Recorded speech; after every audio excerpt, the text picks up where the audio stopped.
जय हिंद साथियों। आज के लेक्चर में आप लोगों का बहुत बहुत स्वागत है। आज हम मॉडर्न इंडियन हिस्ट्री शुरू करने वाले हैं, अर्थात भारत का आधुनिक इतिहास शुरू करने वाले हैं और ये एक सीरीज के तौर पे चलेगा। आज के क्लास में हम एक बेसिक ब्रीफ में इंफॉर्मेशन ले लेंगे कि हमें क्या क्या पढ़ना है, किन किन टॉपिक को कवर करना है। देखो साथियों, अगर एक तरह से आप एनालाइज करोगे प्रीवियस ईयर क्वेश्चन का, किसी भी एग्ज़ाम का आप एक बार क्वेश्चन पेपर उठा के देखना, अगर किसी भी सब्जेक्ट में अगर सबसे ज़्यादा किसी चीज़ का वेटेज होता है, वो होता है मॉडर्न इंडियन हिस्ट्री का, अर्थात भारत का आधुनिक इतिहास का। इससे क्वेश्चन अधिक से अधिक पूछे जाते हैं और इनको हम आज से शुरू कर रहे हैं। आधुनिक भारतीय इतिहास का इनका एक हम पाठ्यक्रम समझ लेते हैं कि आज से जो हम क्लास शुरू किए हैं, किन किन टॉपिक को पढ़ेंगे, किन किन टॉपिक को हम बेसिक से लेकर के एडवांस तक को समझेंगे। तो क्लास में बने रहिएगा। तो हमारा जो पहला टॉपिक होगा, हम जिस टॉपिक को कवर करेंगे उसका नाम है भारत में यूरोपीय कंपनियों का आगमन। ठीक है, हमारा जो पहला टॉपिक रहने वाला है, भारत में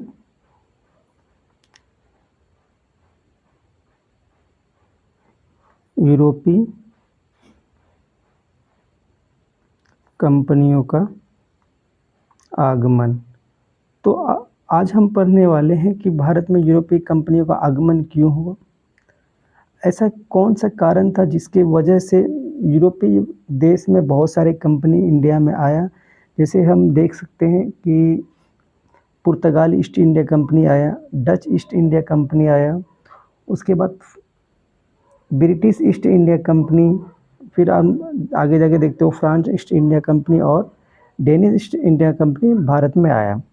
तो हम समझेंगे कि भारत में यूरोपीय कंपनियों का आगमन, इस टॉपिक को कवर करेंगे। इसमें हम समझेंगे कि वास्को डी गामा 20 मई 1498 को, जो केरल में एक जगह है कप्पगडाबू, जिसको हम कप्पर के नाम से जानते हैं, वहाँ पे वो पहली बार आए और उनका जो स्वागत किया था वो जमोरिन था, जो उनको एक पैतृक उपाधि दी गई थी, उन्होंने उनका स्वागत किया था। ठीक है, इनको समझेंगे। और दूसरा हमारा टॉपिक रहने वाला है नए अर्थात नवीन राज्यों का उदय। ठीक है, नवीन राज्यों का उदय। तो हमारा दूसरा टॉपिक होगा कि नवीन राज्यों का उदय। अब इस टॉपिक को समझोगे, जब मुगल एम्पायर का जब डिक्लाइन हो गया, अर्थात उसका पतन की ओर जा रहा था, तो बहुत सारे क्षेत्रीय एरिया के जो नवाब थे, जो राजा थे, उन्होंने अपना स्वतंत्र राज्य स्थापित कर लिया था।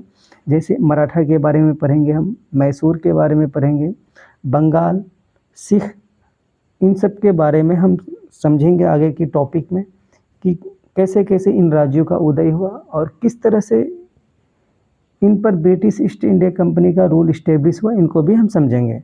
तो हमारा थर्ड टॉपिक क्या होने वाला है, ब्रिटिश ईस्ट इंडिया कंपनी का विस्तार।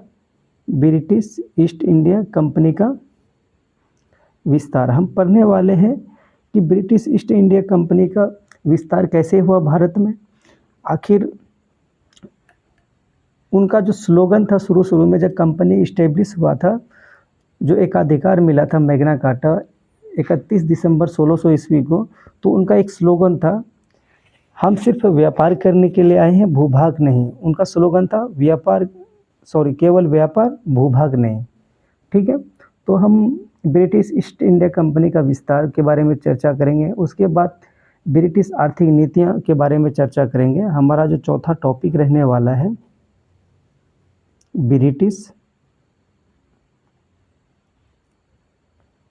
ब्रिटिश का आर्थिक नीतियाँ। हम आर्थिक नीतियों के बारे में समझेंगे। हम ये भी समझेंगे कि दादा भाई नौरोजी ने कैसे ड्रेन ऑफ वेल्थ का थ्योरी दिया और ब्रिटिश ईस्ट इंडिया कंपनी के वजह से इंडिया का जो स्थिति है वो किस तरह से एक तरह से अंधकार के युग में चला गया, बहुत गरीबी हो गई। आप ये भी सुने होंगे कि 1770-71 के बीच में एक भयंकर अकाल आया था। इन सारे पॉलिसीज़ के बारे में हम समझेंगे। हमारा जो अगला टॉपिक रहने वाला है वो है ब्रिटिश की प्रशासनिक नीति। हम ब्रिटिश की प्रशासनिक नीति के बारे में समझेंगे, किस तरह से इंडिया में प्रशासन की व्यवस्था को लागू किया था और किस तरह से वो यहाँ पर अपना व्यापार को फैला रहे थे। ठीक है, ब्रिटिश प्रशासन की नीतियों के बारे में हम पढ़ेंगे। उसके बाद जो हमारा अगला टॉपिक रहने वाला है, हम पढ़ेंगे जनजाति आंदोलन। साथियों, जनजाति आंदोलन काफ़ी महत्वपूर्ण रहने वाला है, क्योंकि आप देख सकते हो कि ब्रिटिश ईस्ट इंडिया कंपनी ने किस तरह का पॉलिसी लागू किया था, किस तरह से लॉ मेकिंग किया था, जिसकी वजह से जो जंगल में रहने वाला आदिवासी भी ब्रिटिश ईस्ट इंडिया के खिलाफ हो गया और उन्होंने मिल करके कई सारे जनजाति आंदोलन किए। जैसे आप मुंडा के बारे में पढ़ते हो, संथाल के बारे में पढ़ते हो, ऐसे कोका आंदोलन के बारे में बहुत सारे ऐसे आंदोलन हैं जिनके बारे में हम कवर करेंगे। तो हमारा छठा टॉपिक क्या है? जनजाति आंदोलन। ठीक है, और हमारा जो नेक्स्ट टॉपिक रहने वाला है उनका नाम है किसान व अन्य आंदोलन। अगला टॉपिक क्या रहने वाला है? किसान व अन्य आंदोलन। हम किसान के आंदोलन के बारे में समझेंगे और किसान से जो रिलेटेड जो भी मूवमेंट हुआ है उनको समझेंगे। ठीक है, फिर हमारा आठवां जो टॉपिक होगा वो होगा 1857 की क्रांति। 1857 की जो क्रांति होता है, जो इतिहास में एक बहुत बड़ा महत्वपूर्ण घटना लेकर के आता है। और फिर आप देखते हो कि ब्रिटिश ईस्ट इंडिया कंपनी का यहीं से शासन ख़त्म हो जाता है, उसके बाद ब्रिटिश क्राउन का शासन शुरू होता है। तो इनको हम कंप्लीट करेंगे। उसके बाद फिर हमारा जो नेक्स्ट टॉपिक है जो हम पढ़ने वाले होंगे उनका नाम है सामाजिक धार्मिक सुधार आंदोलन। हमारा टॉपिक क्या रहने वाला है? सामाजिक धार्मिक सुधार आंदोलन। इसमें हम पढ़ने वाले हैं कि राजा राम मोहन राय जैसे विचारक आए, वहाबी आंदोलन, फिर ईश्वर चंद्र विद्यासागर के बारे में पढ़ेंगे, दयानंद सरस्वती और विवेकानंद के बारे में पढ़ेंगे। इन्होंने किस तरह से एक सोशल रिफॉर्म किया, सोशल रिलीजियस रिफॉर्म किया, उन सब के घटनाओं के बारे में चर्चा करेंगे। किस तरह से थियोसॉफिकल सोसाइटी ने किस तरह से समाज को एक तरह से उत्थान की ओर लेके गया, सबको एकजुट किया, इन सब चीज़ों के बारे में हम पढ़ेंगे। फिर हमारा जो अगला टॉपिक रहने वाला है वो होगा शिक्षा और प्रेस। हम शिक्षा और प्रेस के बारे में बेसिक ब्रीफ में इसको कवर करेंगे, क्योंकि शिक्षा और जो प्रेस है ये भी हमारे एग्ज़ाम में पूछे जाते हैं, तो इनको भी हम कवर करेंगे। ठीक है, और हमारा जो 12वां लेक्चर होगा वो होगा भारतीय राष्ट्रीय कांग्रेस का गठन। आप जानते हो कि 1885 में भारतीय राष्ट्रीय कांग्रेस का गठन हुआ था, और उस गठन के बारे में पढ़ेंगे कि किस तरह से इंडियन नेशनल कांग्रेस का गठन हुआ। ठीक है, इन टॉपिक को करेंगे कवर। और 13 नंबर पे है कि राष्ट्रीय आंदोलन का प्रथम चरण पढ़ेंगे, फर्स्ट चरण के बारे में पढ़ेंगे और सेकेंड चरण के बारे में पढ़ेंगे, फिर थर्ड चरण के बारे में कवर करेंगे। आप जानते हो कि फर्स्ट चरण में उदारवादी का चरण कहा जाता है और सेकेंड चरण में उग्रवादी लोग इसमें इन्वॉल्व हो जाते हैं, उनके बारे में पढ़ेंगे। और थर्ड चरण को पढ़ेंगे जब कि गांधी जी का आगमन होगा। ठीक है, तो हमारा ये बेसिक सा टॉपिक रहने वाला है। पहला टॉपिक रहने वाला भारत में यूरोपीय कंपनियों का आगमन, नए नवीन राज्यों का उदय, ब्रिटिश ईस्ट इंडिया कंपनी का विस्तार, ब्रिटिश का आर्थिक नीतियों के बारे में पढ़ेंगे, यानी पॉलिसी के बारे में पढ़ेंगे, ब्रिटिश प्रशासन की नीतियों के बारे में पढ़ेंगे, जनजाति आंदोलन को पढ़ेंगे, किसान व अन्य आंदोलन को पढ़ेंगे। इस तरह से हमें इन सारे टॉपिक को कवर करना है। ठीक है, तो हम अब समझते हैं कि यूरोप की कौन कौन सी कंपनी इंडिया में कब कब आया, इसको हम समझेंगे। ठीक है, लेकिन इससे पहले एक कहानी को समझते हैं कि आखिर ऐसी कौन सी घटना घटा जो पूरे वर्ल्ड में कि यूरोप के जितने भी कंपनी है वो इंडिया के साथ व्यापार करने के लिए नए नए नवीन मार्गों का खोज किया। तो इसका एक सिंपल कारण है कि जैसे मान लो कि ये इंडिया हुआ, दिखाई दे रहा होगा, ये इंडिया है। इस इलाके में यूरोप की कंट्री थी और यहाँ पे 2 एम्पायर से रहता था, ध्यान से देखिएगा। एक का नाम था होली एम्पायर, ठीक है, और पीछे कर लेता हूँ स्लाइड। एक का नाम था होली एम्पायर और दूसरे का नाम था रोमन एम्पायर, ठीक है। और इसी के बीच में जो है एक जगह पड़ता था जिसको हम कहते थे कॉन्स्टेंटिनोपल, जो कि हिंदी भाषा में उसे कुस्तुनतुनिया के नाम से जानते हैं। इसका जो एक्चुअल नाम था उनका नाम था कॉन्स्टेंटिनोपल, और इसी रूट से पहले व्यापार होता था। अगर आप एक चीज़ देखते हो, ये अफ्रीका है, ये जो अफ्रीका वाला इलाका है, पहले इधर से व्यापार होता था इस स्थल मार्ग से होते हुए, और बाकी यूरोप तक सामान बेचा जाता था। उस समय जो है अरबी व्यापारियों का कंट्रोल था। तो 1453 में एक घटना घटती है, 1453 में, कि जो कॉन्स्टेंटिनोपल है, कॉन्स्टेंटिनोपल है, इन पर ओटोमन साम्राज्य का प्रभुत्व स्थापित हो जाता है, अर्थात इसमें एक अधिकार कर लेता है। और ये जो रास्ते हैं, इस रास्तों पे सारा कंट्रोल ओटोमन एम्पायर का हो जाता है। तो ओटोमन एम्पायर का जो इस पे कंट्रोल हुआ, तो इसका अर्थ ये नहीं है कि ये जो लैंड रूट से व्यापार होता था ये बंद हो गया। अब जो ये ओटोमन एम्पायर है, यहाँ से जो ट्रेड होता था, इन सारे ट्रेड पर अपना मोनोपोली कर लिया, अर्थात एक अधिकार कर लिया। यहाँ से जो भी वस्तुएं यूरोप में बेची जाती थी, उन सारे चीज़ों का कंट्रोल ओटोमन साम्राज्य करता था। और ये जो ओटोमन साम्राज्य कलेक्ट करता था, फिर ये वेनिस और जेनेवा को माल बेचता था, फिर वेनिस और जेनेवा अपना माल को सारा यूरोप में बेचता था, जिससे कि वेनिस और जेनेवा काफ़ी पैसों के मामले में डेवलप कर रहे थे। ये सारे चीज़ इन यूरोप वालों ने देख रहा था कि हमारा पड़ोसी देश इतना तरक्की कर रहा है, ये अच्छी बात है। अगर आपका कोई पड़ोसी अगर तरक्की कर रहा है, तो आप उससे शुरू में नहीं चलोगे, आप कहोगे चलो कोई ना कोई तो तरक्की कर रहा है। लेकिन धीरे धीरे अगर ज़्यादा तरक्की करने लगोगे तो आपके पड़ोसी भी आपसे जलने लगेंगे। सेम सिचुएशन यही हुआ कि ये लोग भी आपस में देख रहे थे। और फिर हमने पॉलिटिकल क्लास में ये आपको बताया था कि फर्स्ट अंग्रेज जो आया था, स्टीफन थॉमस और रॉल्फ फिंच, इन्होंने इंडिया के बारे में बताया था कि इंडिया में बेतहाशा पैसा है, वहाँ से व्यापार करने में काफ़ी फ़ायदा भी हो सकता है। और इंडिया के बारे में बहुत सारे चीज़ों के बारे में बताया, जिसमें यूरोप में ये बातें फैलने लगी। और फिर वहाँ के लोग धीरे धीरे व्यापार करने के लिए नए रास्तों का खोज करने के लिए निकला, ठीक है। देखो साथियों, ये जो व्यापार है, इनका जो यूरोपीय कंपनियों का जो आगमन है, इनका जो मेन एक कारण था वो था मसाला, ठीक है, मसाला।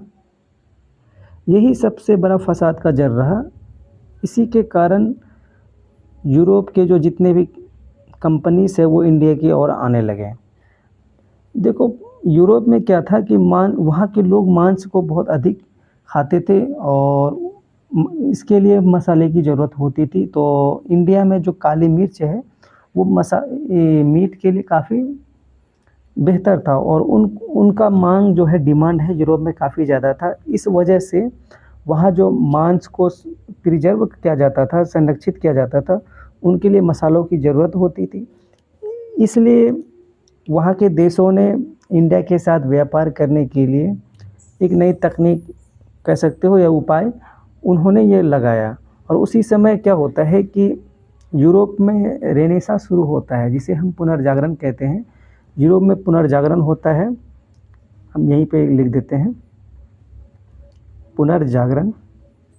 पुनर्जागरण का अर्थ होता है कि पुनः जागना, यानी कि यहाँ क्या होता है, नए नए तर्क आता है, ठीक है, विज्ञान का खोज होता है। अब जब जाहिर सी बात है, किसी भी एरिया में, किसी भी अगर देश में अगर साइंस का डेवलपमेंट होता है, तो वो देश एक नए नए चीज़ों का आविष्कार करता है।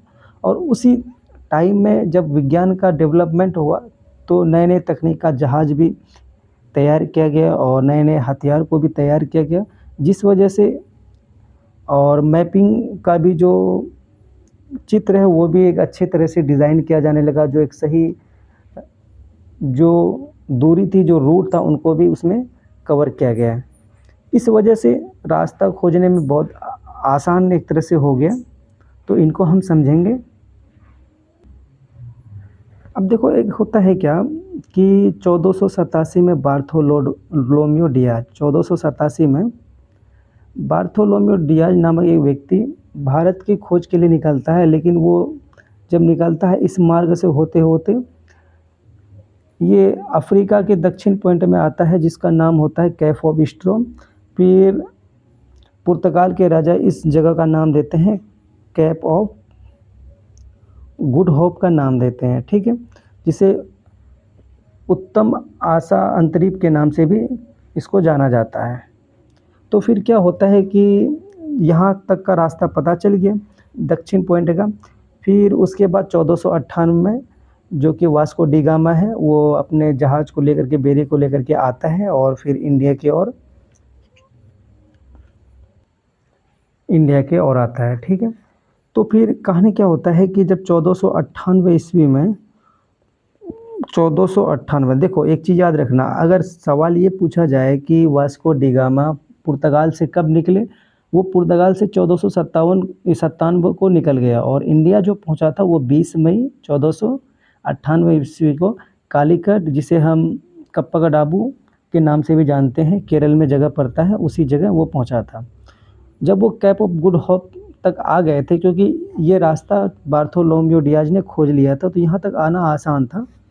तो फिर यहाँ से एक अरबी गुजराती व्यापारी था, जिनका नाम था अब्दुल इब्न मजीदी। उनकी सहायता से फिर वो इंडिया आते हैं। इस तरह से आते आते इंडिया में आते हैं और केरल में उतरता है और जिनका स्वागत जमोरिन करता है। जमोरिन उसका पैतृक उपाधि था और वो एक हिंदू राजा था, ठीक है। यहाँ तक हमने समझा कि कहानी क्या होता है कि कॉन्स्टेंटिनोपल में ओटोमन साम्राज्य का कब्जा हो गया और लैंड रूट एक तरह से वो अपने कंट्रोल में कर लिया, जिसके वजह से सामान चीज़ें महंगी होने लगी और यूरोप वालों को मसाले खरीदने में काफ़ी एक तरह से पैसे खर्च होने लगा। इनसे निपटने के लिए यूरोपीय लोगों ने नए रास्तों का खोज करने का प्रयास किया, ताकि हम किस तरह से इंडिया के साथ में, यानी पूर्वी देशों के साथ में एक व्यापार करेंगे, तो जिससे कि हमें आसानी से मसाला भी उपलब्ध हो जाए और हमें उतना कॉस्ट भी ना पड़े। तो फिर क्या होता है कि इंडिया में बहुत सारी कंपनियां आने लगती हैं। तो चलिए एक बार हम कंपनी के क्रम को जान लेते हैं, कौन कौन से इंडिया में आया। तो साथियों, हम शुरू करते हैं कि इंडिया में सबसे पहले कौन सी कंट्री आया था। पहला कंट्री का जो आगमन हुआ था उसका नाम था पुर्तगाल, ठीक है, जिसे हम पुर्तगीज़ के नाम से जानते हैं, पुर्तगीज ईस्ट इंडिया कंपनी। इनका जो स्थापना का समय है 1498 में है और जो भारत में इसका जो आगमन हुआ था वो भी 1498 में ही हुआ था और ये कालीकट में पहुंचे थे। इनका जो प्रथम फैक्ट्री है जो उसका वो कोचीन में स्थापित किया, जो केरल में एक जगह है जिनका नाम है कोची, अर्थात इसे हम कोचीन के नाम से भी जानते हैं। इन्होंने पहली फैक्ट्री स्थापित की 1500 में, या फिर किसी किसी किताब में 1503 दिया होता है, तो ऑप्शन के हिसाब से आप उस समय उस आंसर को सही कीजिएगा, ठीक है। पुर्तगाल कंपनी का जो स्थापना है 1498 में आया और स्थापना भी 1498 ईस्वी में हुआ और आगमन भी 1498 में हुआ। वो इंडिया में पहला जो फैक्ट्री स्थापित किया था वो केरल का एक जगह पड़ता है जिसका नाम है कोची। वहाँ पे उन्होंने अपनी प्रथम फैक्ट्री स्थापित की। तो हमने पॉलिटी के क्लास में ये समझा था कि कोठी क्या होता है। देखो, एक तरह से इसको हम वेयर हाउस कह सकते हैं कि इंडिया में अलग अलग जगह से सामान ला करके एक जगह स्टोर करता था, फिर वहाँ से वो सामान को अपने जहाज़ों के माध्यम से लाद करके बाकी यूरोप तक लेके जाता था। इस तरह से उसको हम वेयर हाउस के नाम से जानते हैं अभी के तौर पे, इसीलिए तभी उनको फैक्ट्री कहा जाता था। ये जो परंपरा था इटली से शुरू हुआ था। इटली में भी जब व्यापार होता था, अपने गुड्स को, अपने सामान को स्टोर करने के लिए, एक जगह रखने के लिए वेयर हाउस का निर्माण किया जाता था, वहीं से फैक्ट्री शब्द आया है, ठीक है। अब फिर दूसरा कंपनी का जो आगमन होता है उसको हम कहते हैं डच, जिसे हम हॉलैंड भी कहते हैं, क्योंकि हॉलैंड को ही नीदरलैंड के नाम से जानते हैं, नीदरलैंड। देखो साथियों, 2019 में हॉलैंड नाम शब्द का प्रयोग बंद हो गया है, क्योंकि वहाँ पे एक चार्टर लाया गया कि आज से हम अपने आप को नीदरलैंड कहलवाएंगे, हॉलैंड के नाम से हम नहीं जाएंगे। ठीक है। इनके जो कंपनी का स्थापना है वो 1602 ईस्वी में होता है, और इंडिया में जो इसका आगमन होता है वो 1605 में होता है। ठीक है। डच ईस्ट इंडिया कंपनी का जो स्थापना का समय है वो 1602 है, और इनका जो आगमन का समय है 1605 है इंडिया में। और इन्होंने जो अपना प्रथम फैक्ट्री स्थापित की थी वो आंध्र प्रदेश का एक जगह है जिसका नाम है मसूलीपट्टनम।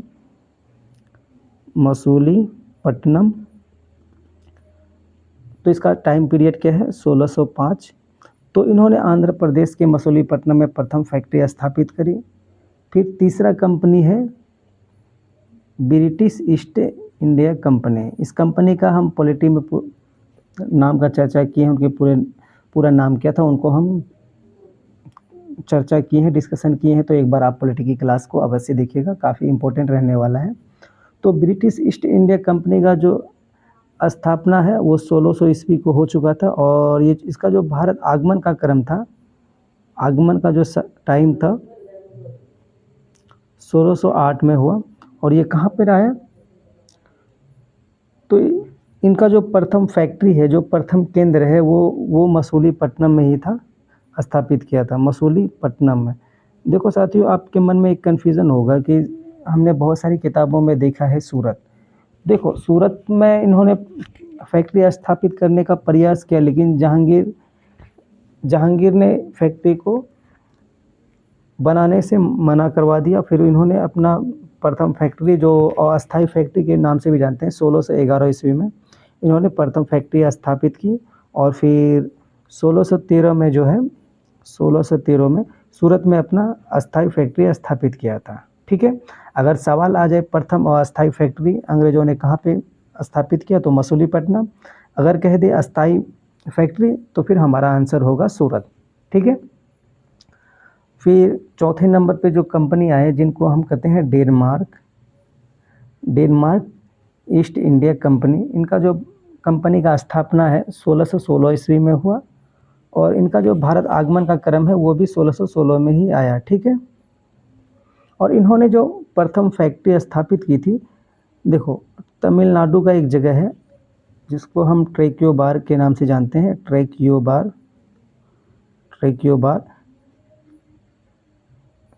तो ट्रैक्योबार में 1620 ईस्वी में डेनमार्क ईस्ट इंडिया कंपनी ने अपना प्रथम फैक्ट्री स्थापित की। और पाँचवें नंबर पे है France east India company, French east India company. इनका जो कंपनी का स्थापना का टाइम पीरियड है वो है 1664 में। फिर 4 साल बाद यानी कि 1668 को भारत में इनका आगमन होता है। और इन्होंने जो अपना प्रथम फैक्ट्री स्थापित की थी वो था सूरत, जो कि 1668 ईस्वी में ही अपना प्रथम फैक्ट्री स्थापित किया था।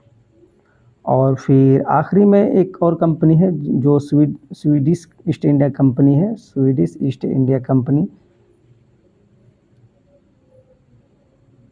इनका जो कंपनी का स्थापना का टाइम है वो 1731 में हुआ, और इसका आगमन इंडिया में हुआ 1738 में हुआ।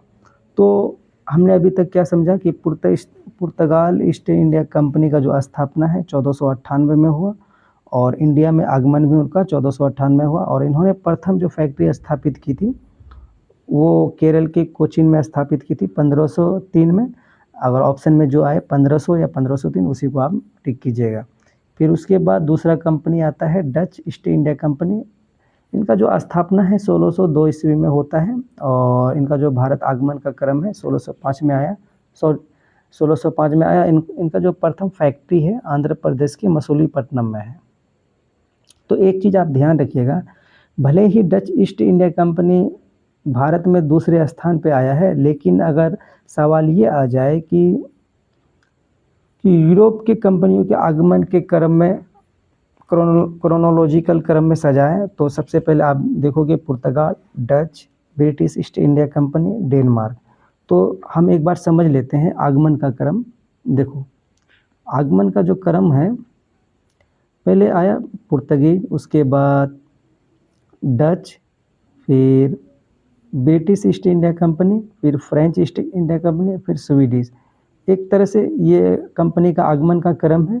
अगर फिर वहीं कंपनी की स्थापना का क्रम पूछे, स्थापना का क्रम, तो फिर इसका क्रम चेंज हो जाता है। पहले पुर्तगाल का स्थापना होता है, कितने में होता है? 1498 में। फिर उसके बाद ब्रिटिश ईस्ट इंडिया कंपनी का स्थापना होता है 1600 में, ठीक है। फिर डच का ईस्ट इंडिया कंपनी का स्थापना होता है 1602 में, और उसके बाद फ्रेंच ईस्ट इंडिया कंपनी का स्थापना होता है 1664 में, ठीक है। ये इसका स्थापना का क्रम है और ये आगमन का क्रम है। सिर्फ यही करना है कि जब आगमन का क्रम पूछे तो दूसरे स्थान पे डच ईस्ट इंडिया कंपनी आ जाएगा, और अगर स्थापना का क्रम में पूछे तो ब्रिटिश ईस्ट इंडिया कंपनी आ जाएगा। इन दोनों का ही सिर्फ अंतर है, ठीक है, ब्रिटिश ईस्ट इंडिया कंपनी और डच ईस्ट इंडिया कंपनी। तो इतना हम ध्यान रखेंगे।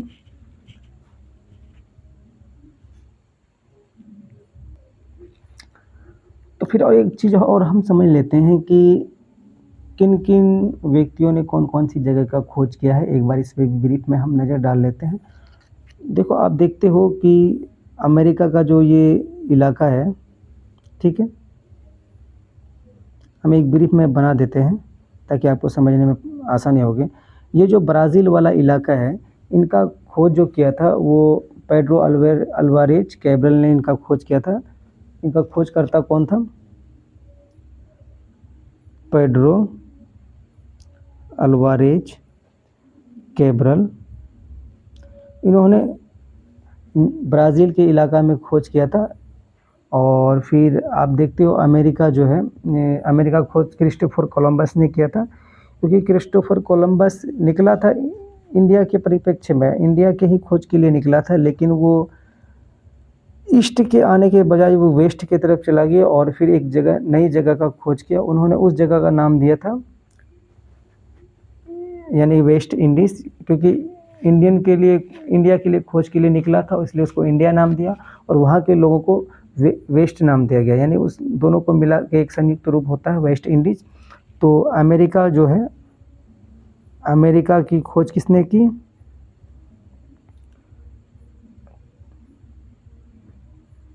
Christopher Columbus. अमेरिका का खोज किसने किया? क्रिस्टोफर कोलंबस ने किया। फिर ऑस्ट्रेलिया का जो खोज किया था वो कैप्टन जेम्स कुक ने किया था, जो कि ब्रिटेन का था। ऑस्ट्रेलिया आप जानते हो कि ईस्ट और साउथ साइड में ऑस्ट्रेलिया है। इनका खोज किसने किया था? कैप्टन जेम्स कुक ने इनका खोज किया था। और फिर न्यूजीलैंड का खोज जो किया था, न्यूजीलैंड में एक जगह पड़ता है तस्मान, और तस्मान वही जो हॉलैंड का जो नाम था एबल तस्मानिया, उसी के नाम पे पड़ा था, क्योंकि उस जगह का खोज एबल तस्मानिया ने ही किया था। तो इसीलिए न्यूजीलैंड का जो खोजकर्ता कौन हो गया? एबल तस्मानिया, ठीक है। तो अभी तक हमने क्या क्या पढ़ा? हमने ये पढ़ा कि पुर्तगाल ईस्ट इंडिया कंपनी का स्थापना कब हुआ, डच ईस्ट इंडिया कंपनी का स्थापना, हम सारी कंपनियों का स्थापना का क्रम समझे और आगमन का क्रम भी समझे। और उसके बाद हमने ये भी समझा कि ब्राज़ील का खोज किसने किया, तो पेड्रो अल्वारेज कैब्रल ने किया था। अमेरिका का जो खोज किया था वो क्रिस्टोफर कोलंबस ने किया था। और ऑस्ट्रेलिया वाला जो इलाका है उनकी जो खोज करी थी कैप्टन जेम्स कुक ने किया था। और फिर न्यूजीलैंड का खोज एबल तस्मानिया ने किया था, ठीक है। तो आज की क्लास में इतना ही रहने देते हैं, फिर कल के क्लास में हम पुर्तगाल ईस्ट इंडिया कंपनी के बारे में पूरा डिटेल के साथ पढ़ेंगे। आज हमारा एक तरह से ओरिएंटल क्लास था, ओरिएंटेशन क्लास था, जो कि हम ब्रीफ में एक इन्फॉर्मेशन दिए कि हमें क्या क्या पढ़ना है। और आज हमने पढ़ा है कि कौन कौन से टॉपिक को हमें कवर करना है, और ऐसा कौन से घटना था जो कि यूरोप वाले इंडिया के लिए नए नए रास्तों का खोज करने के लिए आगे आया। और एक बात और भी रह गई कि देखो साथियों, पुर्तगाल और स्पेन है ना, ये दोनों अगर नहीं थे रास्तों को खोजने में, क्योंकि देखो दोनों के बीच अक्सर लड़ाई होती थी। तो एक संधि हुआ था ट्रीटी ऑफ टॉर्डेसिलस, जो कि 1400 समथिंग 84 या 94 में हुआ था, ट्रीटी ऑफ टॉर्डेसिलस। तो उस संधि के अनुसार पुर्तगाल ईस्ट के तरफ अपना व्यापार को बढ़ाने के लिए निकला और वेस्ट के तरफ स्पेन। ठीक है, इतना चीज़ आप याद रखिएगा। फिर कल के क्लास में इसको हम विस्तार से समझने का प्रयास करेंगे। और क्लास अच्छी लगे तो प्लीज़ सपोर्ट कीजिए। जय हिंद।